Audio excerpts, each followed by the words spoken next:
Senator Heller. Thank you, Mr. Chairman. Again, thanks to the witnesses for being here today. Dr. Davis, I've, of course, traveled throughout the state and recently had a roundtable. Numerous VSOs were present for representing men and women veterans. But I think there's a couple of themes in today's hearing, and one of them being the fact that most combat veterans, a lot of combat veterans don't consider themselves to be veterans. And I never got a specific number, somewhere between 14,000 and 27,000 female veterans in the state of Nevada, and you gave a specific number. I'm wondering why the VSOs don't know these numbers, but you do. Sir, I'm getting the information from the VA website, and so I don't know how accurate that information is as well. I guess it's an estimate. It is a moving target. Veterans come into the state every day. Veterans leave the state every day. And so it's a snapshot in time. And so those were the best numbers that I had available to me. I think they're illustrative. If nothing else, they might not be exactly accurate. I'm assuming you talk about outreach all the time. What more can the VA be doing to try to identify who and where these veterans are? It's a great point. So I think that's one of our key issues is identifying who these women veterans are. And one of the things that we've heard, and I think you heard down in Las Vegas as well, is that women don't often call themselves a veteran. And when you ask them if they have served in the military, they will say, yes, I have served. You mentioned that in your opening statement. Yes, sir. And so maybe we're asking the wrong question. And so if we can understand who has served in the military, then we can connect them to their veterans benefits, even if they don't personally self-identify themselves. So instead of asking them if they're a veteran, ask them if they've served in the military. Yes, sir. I think it would go a long way toward identifying more of our women veterans. Thank you. Captain Morazian, do you feel that the VA failed you? I feel at a certain moment in time, yes, they did. Right now, I'm receiving excellent care. I cannot be more pleased with the care I'm receiving in Connecticut. My doctors are very responsive. They're available to me. I can contact them when I need to. So, I do, and that's why I said in my statement, I do recognize that there has been a shift in the care and the VA's responsiveness to women's issues. Do you think your experience was an aberration, or do you think it was a common occurrence?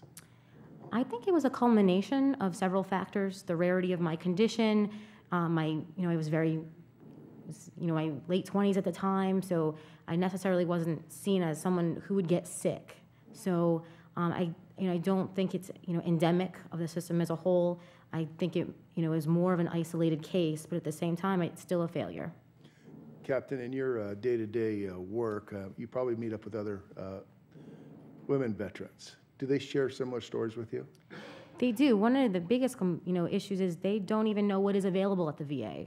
So a lot of, and I like to share what is available because I think it's important that they have access to the services, but I think the major complaint is they just don't know it's there.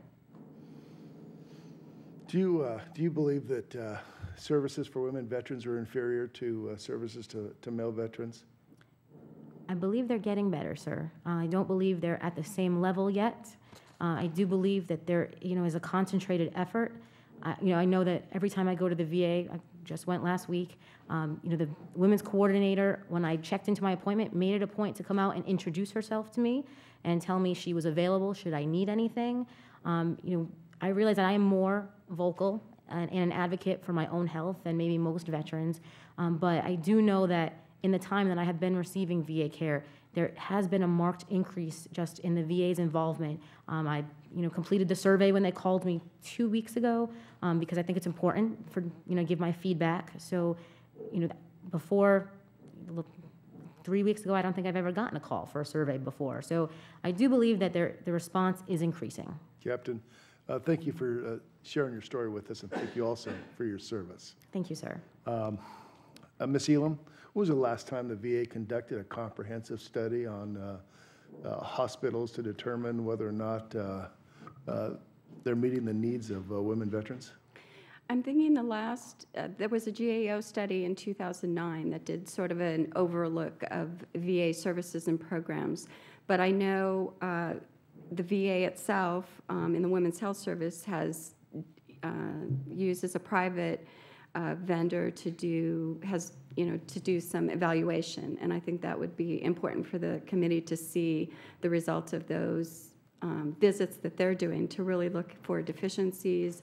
They've laid out a great plan. Their policies are where they should be, Is but that current? Are you saying this is yeah, current? they've Okay. been doing that the last several years. Okay, But 2009 is the last GAO study that's been done, and I think it would be warranted to see where VA has come in terms of that last evaluation they did. do we know when that'll be readily available? When will that report be available? GAO hasn't, I'm recommending that they do a follow-on study from 2009, but VA has some internal data that may be of interest to the committee. Okay. Mr. Chairman, if we can get access to any of that data or information, I think it'd be very helpful for this committee. Ms. Elam, thank you.